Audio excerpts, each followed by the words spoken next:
Instagram और Meta ads में अभी तक के सबसे बड़े चेंजेस आ गए हैं। अभी तक ना आपको मेटा एड्स में थोड़े बहुत एआई फीचर्स दिखते रहे होंगे, लेकिन अब मेटा इसको हेविली प्रमोट कर रहा है और बहुत सारे एआई फीचर्स लॉन्च कर चुका है। लेकिन द बिगेस्ट क्वेश्चन इज कि दामिनी अब हमें एआई कैंपेन्स रन करने चाहिए कि मैनुअल कैंपेन्स। तो इस वीडियो में हम यही डिस्कस करेंगे और मेटा के सारे नए अपडेट्स के बारे में समझेंगे। तो चैनल को फटाफट से सब्सक्राइब कर लो एंड लेट्स गेट स्टार्टेड। अब मेरे पास ना एक एड अकाउंट है जिसमें ये सारे फीचर्स ऑलरेडी आ चुके हैं और हम धीरे धीरे इसे टेस्ट आउट भी कर रहे हैं। तो मैं सबसे पहले आपको उस एड मैनेजर अकाउंट में ले जाती हूँ। अब जैसा कि आप यहाँ पर देखोगे, अभी आपको स्टार्टिंग में सब कुछ नॉर्मल और सिमिलर दिख रहा होगा, लेकिन जब हम सेल्स कैंपेन पर क्लिक करते हैं तो हमें अब एक ऑप्शन दिखता है, वो है एडवांटेज प्लस सेल्स कैंपेन। अगर आपको याद हो तो पहले हमें दो ऑप्शंस दिखाए जाते थे, एक मैनुअल सेल्स कैंपेन का और एक एडवांटेज प्लस शॉपिंग कैंपेन का। तो पहले इनके बीच में ना डिफरेंस समझना बहुत ही ज्यादा इंपॉर्टेंट है। जब हम पहले मैनुअल सेल्स कैंपेन देखते थे तो वहां पर हम सारी चीजें खुद से करते थे, मतलब ऑडियंस का कंट्रोल, एड क्रिएटिव का कंट्रोल, प्लेसमेंट, बजट, सबका कंट्रोल हमारे हाथ में होता था। और जो एडवांटेज प्लस शॉपिंग कैंपेन होता था उसमें हमारा ज्यादा कंट्रोल होता नहीं था और मेटा का एआई ही उसे ऑप्टिमाइज करता था।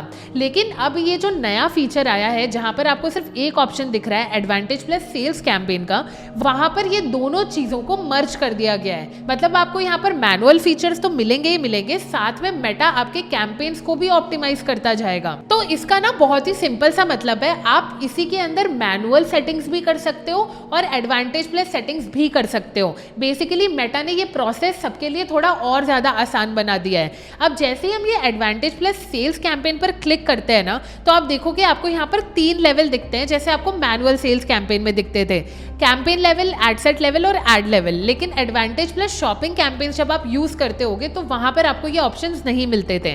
तो आपको सारे चेंजेस और सेटिंग्स ऑलमोस्ट सिमिलर तरीके से ही करनी है, तो मैं उस पर इन डेप्थ नहीं जाऊंगी, लेकिन मैं बात करूंगी जो नए फीचर्स अभी आपको सेल्स कैंपेन के अंदर दिखेंगे।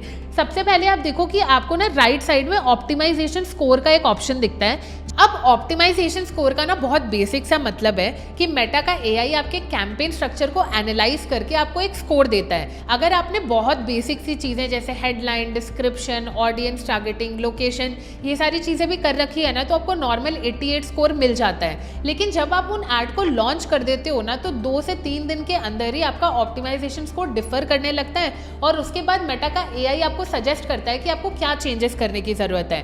अब बिगर क्वेश्चन ये है कि क्या वो जो चेंजेस बोलता है आपको करने की जरूरत है। अब देखो, कोई भी ऐड जब आप लॉन्च करते हो ना, तो उसे 2 दिन के लिए रन होने देते हो और उसके बाद उसमें ज्यादा चेंजेस नहीं करते हो, क्योंकि वो हो सकता है अभी लर्निंग फेज में हो या लर्निंग फेज से बाहर निकल रहा हो। तो ऐसी सिचुएशंस में आपको मेटा की एआई की सुनने की जरूरत नहीं है, और ये मैं आपको पर्सनल एक्सपीरियंस और टेस्टिंग से बता रही हूँ, क्योंकि हो सकता है उससे आपका ऐड फिर से परफॉर्म ना करे या वापस से लर्निंग फेज में चला जाए। आप उसे कुछ दिनों के लिए रन होने दो और उसके बाद उस कैंपेन को ना डुप्लीकेट कर लो और मेटा एआई जो भी सजेशंस दे रहा है वो उसमें टेस्ट आउट करो, क्योंकि इनकेस अगर कुछ हो भी जाता है तब भी आप उस कैंपेन को पॉज करके अपने ओरिजिनल कैंपेन को रन कर सकते हो। तो ये नेसेसरी नहीं है कि हमेशा मेटा एआई जो आपको ओपिनियंस दे रहा है वो आपको सुनने की जरूरत है। कई बार अगर आपको ऐसा लग रहा है कि मैं जो कर रहा हूँ, मैं अपना जो कैंपेन स्ट्रक्चर बना रहा हूँ वो काफी अच्छा है, तो आपको मेटा एआई की ज्यादा सुनने की जरूरत नहीं है। आप अपने हिसाब से भी अपने कैंपेन स्ट्रक्चर को डिफाइन कर सकते हो। अब एक चेंज आपको मेटा एड्स मैनेजर में और देखने को मिलेगा कि अगर आप advantage plus sales campaign run कर रहे हो ना, तो आपका एडवांटेज बजट ऑप्टिमाइजेशन का ऑप्शन ऑलवेज ऑन रहता है। अब ये जो एबीओ कैंपेन्स होते हैं ना, इन्हें हम पहले सीबीओ कैंपेन्स कहते थे, कैंपेन बजट ऑप्टिमाइजेशन। और इसमें डिफरेंस सिर्फ यही रहता है कि यहाँ पर आप अपना बजट कैंपेन लेवल पे असाइन करते हो, ना कि एड सेट लेवल पर। इसे मैं एक छोटे से एग्जाम्पल के साथ समझाती हूँ। फॉर एग्जाम्पल, आपका 1200 रुपए का बजट है, तो आपने कैंपेन लेवल पर 1200 का बजट दिया और मेटा का एआई फिर एनालाइज करके आपके बाकी एड्स में उसे डिवाइड करेगा। लेकिन हम पहले क्या करते थे, हमारे एड सेट लेवल पर एक बजट डिसाइड करते थे और वो सिर्फ सिंगल कैंपेन पे रन किया जाता था। तो यहाँ पर ना आप 2 अलग अलग तरीके से अपना बजट असाइन कर सकते हो। एबीओ का ऑप्शन हमेशा स्विच ऑन रहता है। अगर आप कैंपेन लेवल पे बजट असाइन नहीं करना चाहते हो तो उस ऑप्शन को आप स्विच ऑफ करोगे ना, तो आपको एड सेट लेवल पर ऑटोमेटिकली बजट का ऑप्शन शोकेस होने लगेगा। यहाँ पर बेसिकली क्या हुआ है ना, मेटा एआई को काफी ज्यादा पुश कर रहा है तो उसने मैनुअल कैंपेन्स थोड़े बहुत छुपा के रख दिए हैं। तो आप देखोगे, थोड़ा बहुत ढूंढोगे ना, तो आपको मैनुअल कैंपेन के ऑप्शंस भी वहां पर आराम से मिल जाएंगे। अब अगर आप एड सेट लेवल पर जाते हो ना, तो आपको ऑडियंस टारगेटिंग का एक ऑप्शन दिखता है।